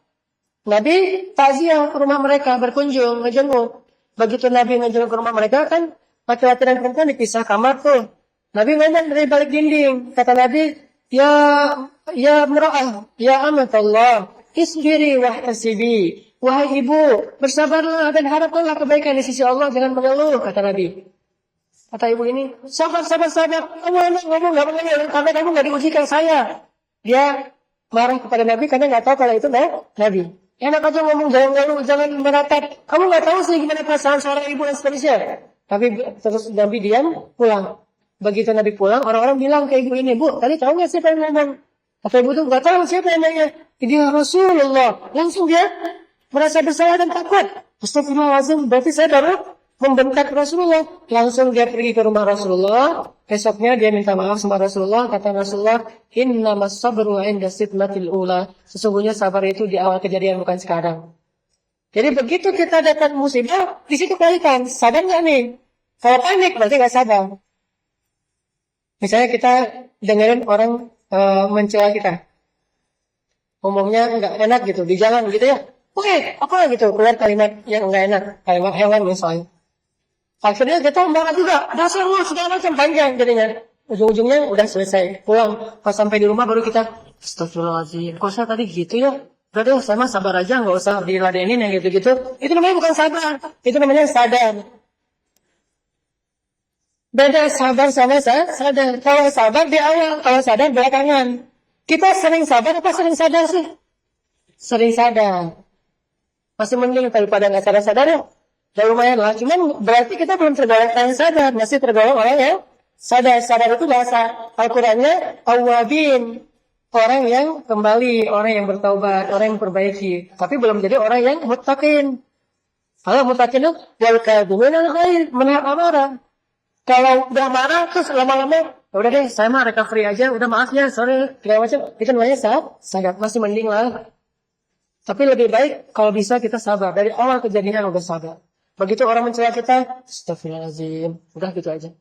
Kalau orang ada yang berperilaku jahil kepada kita qalu salaman, kita berjalan dengan cara menebar kedamaian. Itu sabar. Tapi kalau udah ngomong-ngomong duluan, besoknya, maaf ya kemarin saya kebawa emosi. Itu namanya sadar, bukan sabar. Innamas sabru inda sidlatil ula. Sabar itu di awal kejadian, kata Nabi. Itu.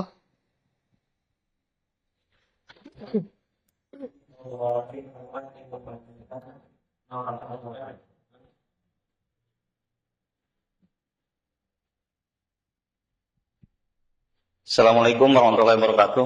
Assalamualaikum. Mungkin ada dua yang ingin saya tanyakan, Ustaz. Yang pertama, bagaimana aplikasi sabar khususnya bagi pemuda atau remaja di mana saat ini sedang marak atau jadi tren yang namanya pacaran gitu. Kemudian yang kedua, bagaimana aplikasi sabar terhadap sosmed atau sosial media untuk bagi para pemuda khususnya remaja terhadap melihat sesuatu yang diharamkan dan memposting sesuatu yang mungkin dimakruhkan atau bahkan mendekati haram. Ini dari saya itu aja. Terima kasih. Assalamualaikum warahmatullahi wabarakatuh. Waalaikumsalam warahmatullahi wabarakatuh. Sabar buat youth, buat anak muda. Susah sih emang ya. Apalagi kalau jomblo itu emang ujiannya berat banget tuh. Saya pernah ngerasain soalnya. Makanya nikah tuh jangan lama-lama. Udah aja ketemu nikah yuk gitu selesai. Udah ada basa-basinya saking udah nikah dini deh, itu solusinya. Saya nggak mau ngomongin hukum, tapi saya mau ngomongin solusi. Kalau hukum nanti bisa tanya ke ustaz lain yang ahli fikih, tapi solusinya nikah dini. Allah berjanji kok kalau mereka fuqara nggak punya apa-apa, Allah yang ayyughniyahumullah, Allah yang akan mencukupkan segala kebutuhan mereka, dan saya buktikan itu. Saya nikah mah beasiswa. Orang sekolah doang beasiswa. Saya mah nikah beasiswa. Beasiswa nikah. Artinya nikahnya dimodalin. Tapi nggak masalah. Modalnya gimana? Minjem. Gak usah khawatir untuk menikah. Gak mungkin Allah mencelakai orang yang pengen taat sama Allah atau beribadah. Nikah itu ibadah bukan?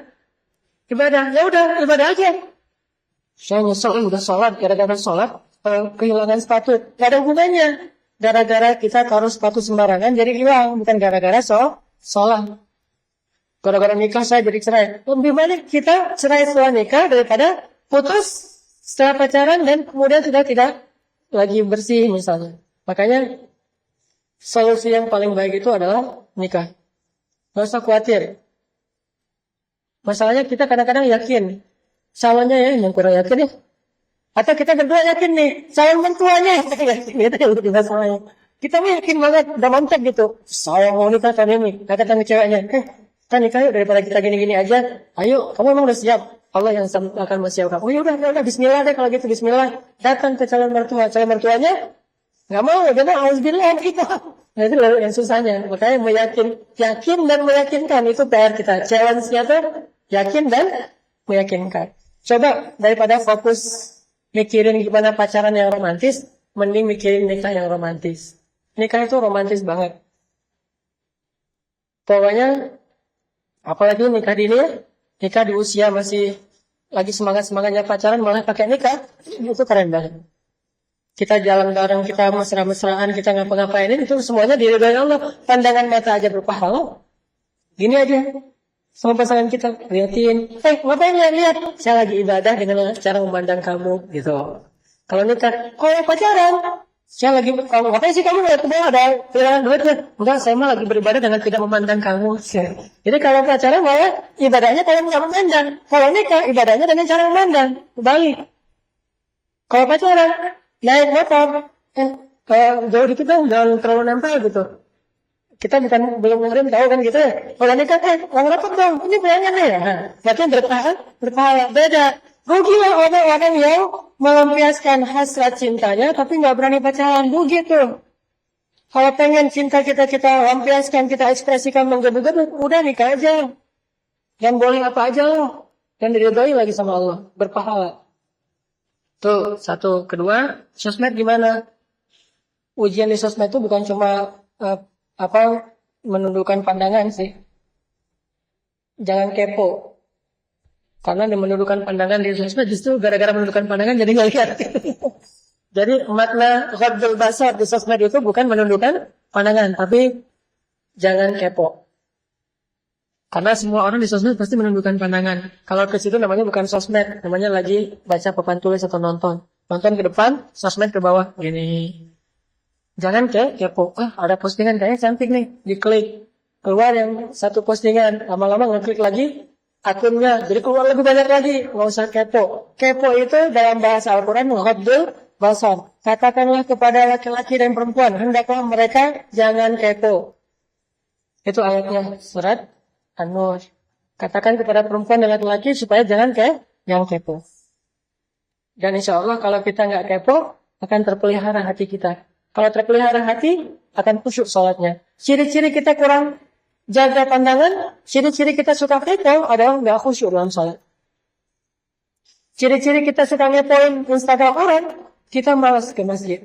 Ciri-ciri kita suka ngepoin Instagram orang, kita malas beribadah. Kita malas duduk dalam taklim, kita malas berzikir. Itu ciri-ciri kita sedang kepo. Jangan kepoin orang lain. Tapi ujiannya bukan cuma itu. Ada ujian lain yang berat dalam sosial media. Apa? Ujian nahan komen. Apalagi hal-hal yang kontroversi kan suka postingan terus orang pada komen di bawah. Jadilah ruang debat, bukan ruang silaturahim. Harusnya sosial media itu adalah media untuk orang dan silaturahim, bukan media untuk memutuskan silaturahim. Itu juga ujian, apalagi anak muda nih. Muncul satu postingan, ada yang bilang, ekstremis, apa misalnya. Yang ini bilang, nggak usah nuduh sembarangan ya, dia mah orang soleh dan segala macam. Rame, gitu kan ya.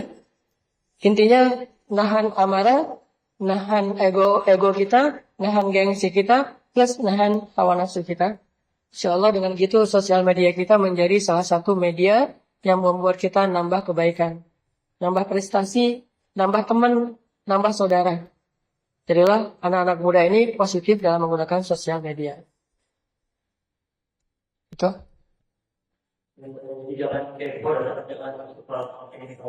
Nah, benar. Betul.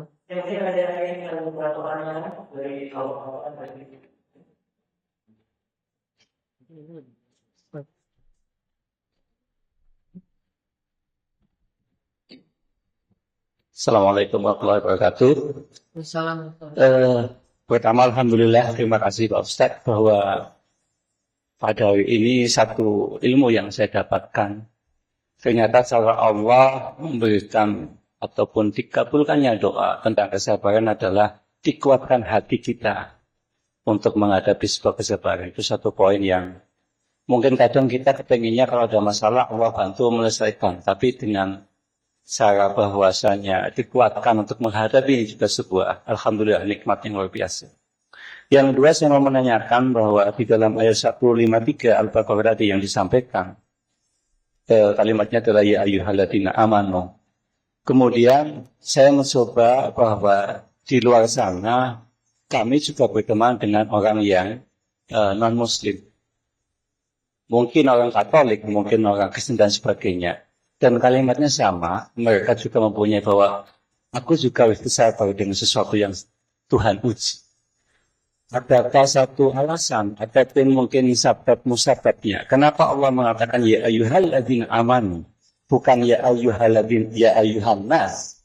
Karena sesungguhnya manusia juga harus bersabar apapun mungkin agamanya ataupun penganutnya. Terima kasih Ustaz. Assalamualaikum warahmatullahi wabarakatuh.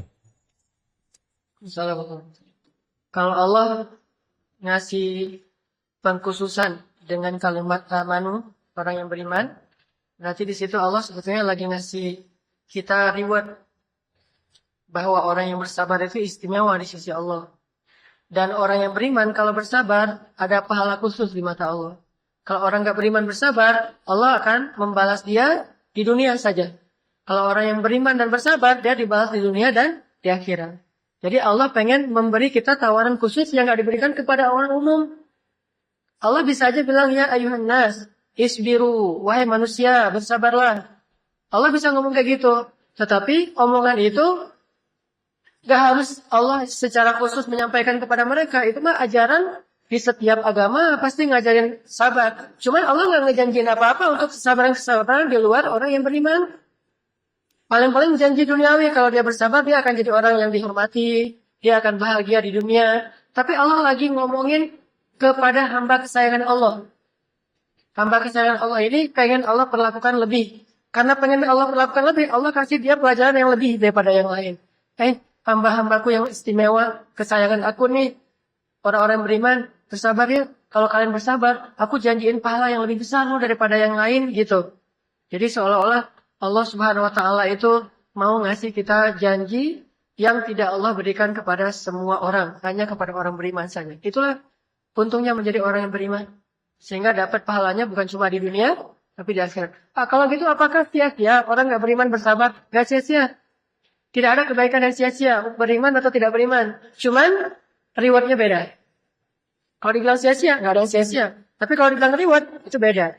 Antara anak kesayangan dengan yang bukan kesayangan orang lain. Antara kita memberi reward kepada anak sendiri dengan memberi reward kepada orang umum itu beda. Makanya itu untungnya menjadi orang yang beriman. Ya baik. Mungkin kita buka satu pertanyaan terakhir lagi karena kita 15 menit lagi menjelang maghrib. Mungkin ada yang masih ingin ditanyakan. Sekalian lagi kami informasikan bahwa setiap Ahad pada asar Majelis Al-Ikhwan Masjid Al-Ikhwan mengadakan kajian yang kita mulai pada pukul 17. Insya Allah akan diisi oleh Ustaz Iqbal Siregar. Bagaimana, ada yang ingin ditanyakan kembali pada Ustaz? Oke, terakhir. Silakan Pak. Assalamualaikum warahmatullahi wabarakatuh. Ustaz, di saat Nabi Yunus, beliau berdakwah dengan sekian tahun, ternyata tidak mendapatkan jumlah umat yang banyak, sehingga Nabi Yunus pergi dari kampung itu. Makanya Allah membuat dia istilahnya cobaan dimakan ikan itu.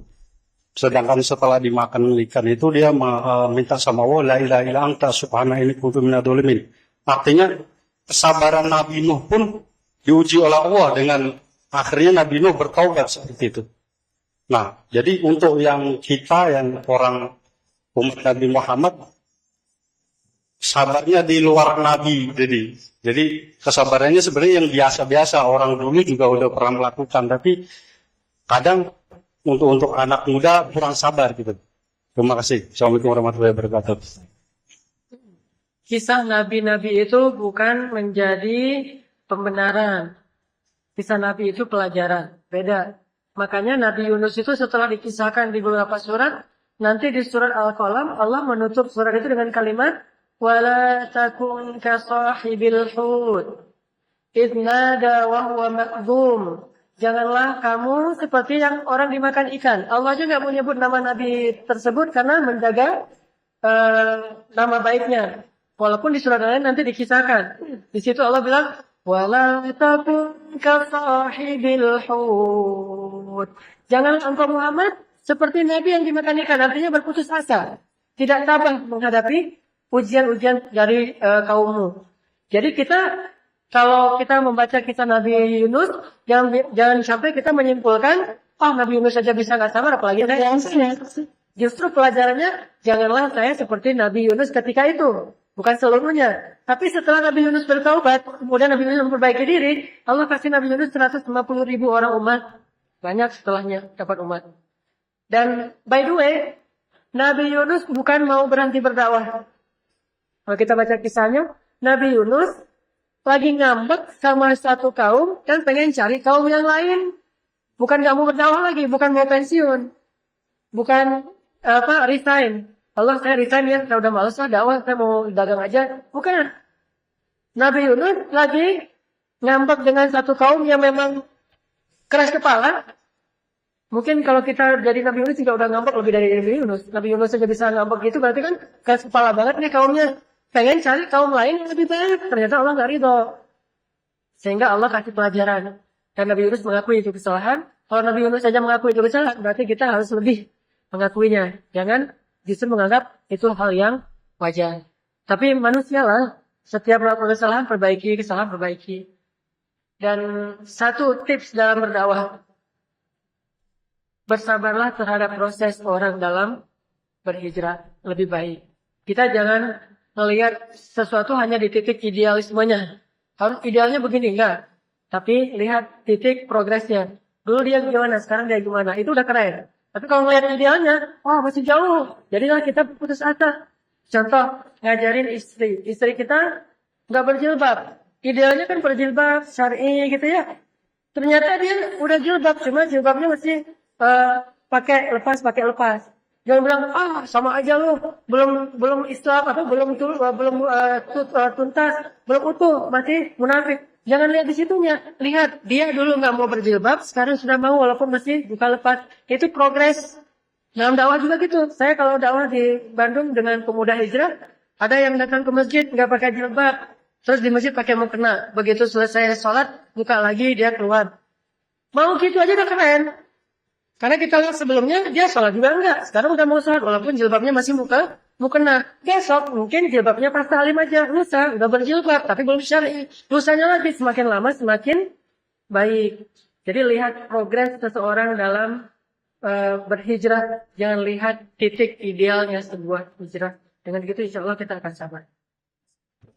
Ya, Ustaz, satu lagi, mohon maaf. Apakah kata Imam Syafi'i itu benar bahwa pas waktu kita berdakwah itu kok jalannya enak aja ke depannya, apakah ada yang salah dakwahnya gitu sih? Enggak. Jangan itu yang jadi ukuran. Yang jadi ukuran adalah kita menjalankan dakwah kita dengan ilmu atau hanya dengan mengada-ngada atau tebak-tebak. Kalau pakai insting doang nggak cukup, harus pakai ilmu. Allah kadang memudahkan dakwah, kadang Allah menyulitkan. Dan jangan kalau kayak gitu kesimpulannya berarti saya mah nggak mau dakwah yang gampang-gampang, mau cari masalah aja deh. Kita vonis semua satu kampung sampai akhirnya kita diusir. Dulu Nabi Muhammad juga diusir alasannya. Kita dimusuhin. Dulu juga Nabi Muhammad dimusuhin. Kita sendiri, berarti saya jadi ghuraba, orang yang asing. Beruntunglah orang yang asing. Jangan cari musuh. Kata Nabi, kalau ketemu jangan lari. Tapi kalau nggak ada jangan dicari. Ya, makanya kalau dimudahkan, alhamdulillah. Yang penting udah sesuai dengan ilmu yang kita pelajari. Kalau diberikan ujian, ya kita hadapin aja. Tapi saya yakin kalau kita sungguh-sungguh berdakwah, kayaknya dakwah itu memang jalannya para nabi rata-rata susah. Rata-rata susah. Kalaupun ada kemudahan, mungkin Allah tahu batas kemampuan kesabaran kita.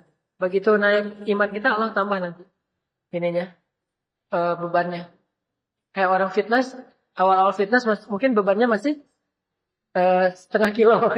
Gitu ya. Wah, enak nih. Begitu udah kebentuk dikit ototnya, nambah 1 kilo. Dan gini, lama-lama 5 kilo. Gitu kan? Sesuai dengan kemampuan otot. Kalau sekaligus langsung dikasih 5 kilo, putus nanti ini. Baik.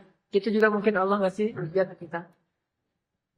Baik, terima kasih Ustaz. Kita cukupkan karena memang sudah 10 menit lagi menjelang waktu maghrib. Mungkin ditutup dengan doa ya Ustaz ya. Ustaz, pada Ustaz. Salam. أعوذ بالله من الشيطان الرجيم بسم الله الرحمن الرحيم الحمد لله رب العالمين حمدا يوافي نعمه ويكافئ مزيده يا ربنا لك الحمد كما ينبغي لجلال وجهك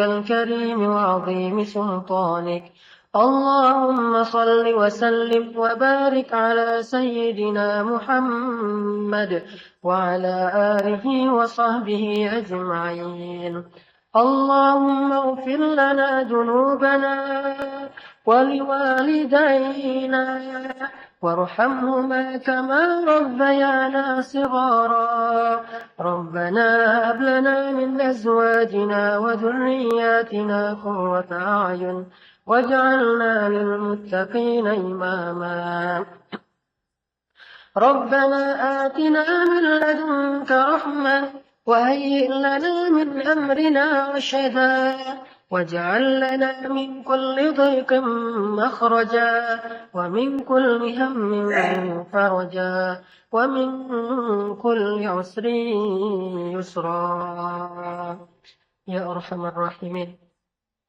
يا الله يا رحمن يا رحيم يا مجيب السائلين يا سميع الدعاء يا قاضي الحاجات يا الله ampunkanlah dosa-dosa kami ya Allah.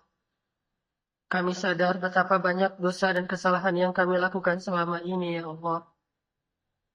Tetapi meskipun kami tidak layak, kami bukan hamba-Mu yang istimewa. Kami hanyalah orang-orang yang hina di hadapan-Mu. Meskipun rendah kedudukan kami di mata-Mu, tetapi Engkau Maha Rahman, dan dengan kasih sayang Engkau memberi kami petunjuk, sehingga hari ini kami bisa hadir dalam majelis-Mu, ya Allah. Segala puji bagimu atas nikmat ini, ya Allah. Sungguh tidak ada yang lebih membahagiakan kami daripada duduk di rumah-Mu, ya Allah. Sungguh betapa bahagia dan indahnya suasana dalam majelis-majelis surga di muka bumi, yaitu majelis ilmu, ya Allah. Segala puji bagimu atas nikmat ilmu hari ini. Segala puji bagimu atas nikmat ukhuwah. Segala puji bagimu atas nikmat hidayah. Segala puji bagimu atas nikmat taubah. Segala puji bagimu atas nikmat hijrah. Ya Allah, ya Arhamar Rahimin, tetapkanlah hati kami dalam ketaatan. Janganlah Engkau biarkan hati kami liar dan kembali kepada kejahiliahan. Bimbinglah kami setiap hari lebih baik daripada sebelumnya, sehingga kelak kami menjadi hamba yang berpredikat muttaqin, orang-orang yang bertakwa. Ya Arhamar Rahimin.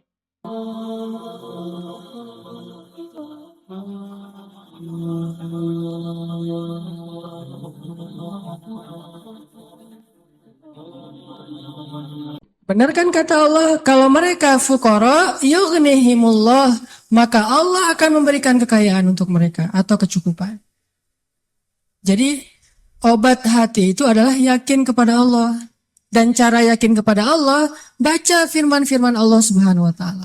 Allah berjanji di dalam banyak ayat untuk bisa menjadi iman, menambah faith, menambah keyakinan di dalam hati kita. Tinggal kita baca aja.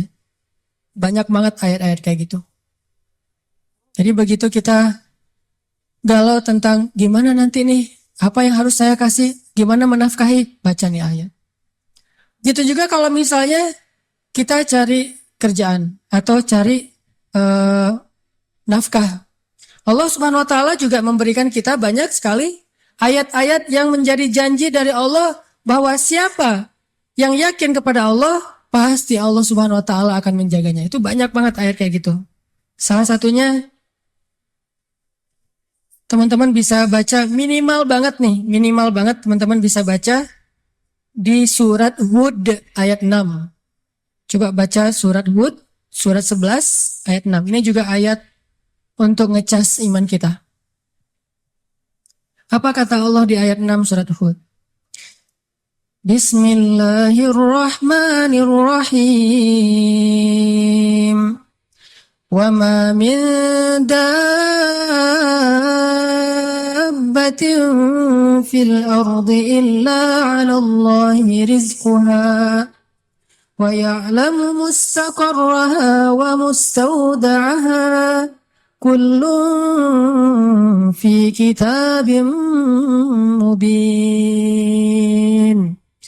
Gak ada satupun hewan yang melata di muka bumi illa 'alallahi rizquha, kecuali Allah yang menjamin rezeki bagi mereka. Terus kenapa kita khawatir? Kenapa kita galau? Kan Allah yang menjamin, dan jaminan Allah itu sebaik-baik jaminan dijamin oleh perusahaan asuransi atau finance. Itu aja kita udah yakin gimana dijamin oleh Allah Subhanahu wa taala. Kayak ada orang yang ngambil asuransi kesehatan, dia nggak khawatir dengan sakit. Ada orang yang mengambil asuransi kendaraan, dia nggak khawatir kelecet atau terjadi kecelakaan, dirampok atau dicuri kendaraannya. Ada yang total loss only misalnya atau all risk, dia nggak khawatir. Kenapa? Ada yang menjamin. Ada orang yang mengambil asuransi pendidikan, dia nggak khawatir dengan harga pendidikan yang semakin mahal karena ada jaminan. Kalau kita masih sering ragu dan sering khawatir dengan hidup kita, berarti kita nggak yakin dengan jaminan Allah Subhanahu wa taala. Makin kita yakin dengan jaminan Allah, makin hilang rasa khawatir dalam hidup kita. Tenang ajalah, ada Allah. Ketika kita ada masalah sedikit, kita tinggal klaim. Dan mengklaim asuransi Allah itu lebih gampang daripada ngeklaim asuransi manusia. Ngeklaim asuransi manusia tetap aja ada biayanya. Tapi ngeklaim kepada Allah itu nggak ada biayanya, nggak perlu pakai nomor antri, nggak perlu jauh-jauh keluar dari rumah. Kita tinggal mengangkat kedua tangan kita mengatakan, Ilahi, Robbi, saya ada masalah nih. Tetapi Engkau Maha Besar. Dan setelah itu, hati kita akan langsung tenang. Ini teman-teman, di antara obat terhadap semua penyakit hati itu adalah belajar yakin kepada Allah Subhanahu wa taala. Teman-teman bisa baca juga nanti surat Al-Mulk. Ini surat yang benar-benar nge-booster hati kita. Jadi sesi pertama ini saya pengen sharing, ternyata kalau kita pengen menghilangkan semua penyakit hati kita, mulailah dari belajar iman, belajar yakin kepada Allah Subhanahu wa taala. Kalau kita pengen belajar menjadi orang yang menjalani hidup itu penuh dengan keyakinan, penuh dengan harapan, orangnya optimis, caranya belajar yakin kepada Allah Subhanahu wa taala. Dan salah satu cara belajar yakin kepada Allah, baca ayat-ayat Allah, terutama ayat-ayat booster tentang kebesaran Allah Subhanahu wa taala. Inna fi khalqis samawat, dalam penciptaan langit, bukan cuma di langit, tapi penciptaannya, prosesnya. Inna fi khalqis samawati wal ardi wa ikhtilafil laili wan nahari la ayatin liulil albab. Langit, bumi, silih bergantinya malam dan siang atau musim, di situ ada bukti-bukti bahwa Allah Maha Kuasa. Kalau itu aja buat Allah gampang, cuma kun fayakun, apalagi cuma ngurus kita yang cuma kecil dibandingkan langit dan bumi. Kita itu dibandingkan langit dan bumi, gak ada apa-apanya. Kalau langit dan bumi aja buat Allah gak ada apa-apanya lagi, apalagi kita. Jadi intinya teman-teman, kenapa kita khawatir kalau Allah menjamin kehidupan kita? Kenapa kita khawatir kalau Allah berjanji menolong kita? Kenapa kita khawatir kalau Allah Subhanahu wa taala tidak akan menyia-nyiakan kebaikan kita?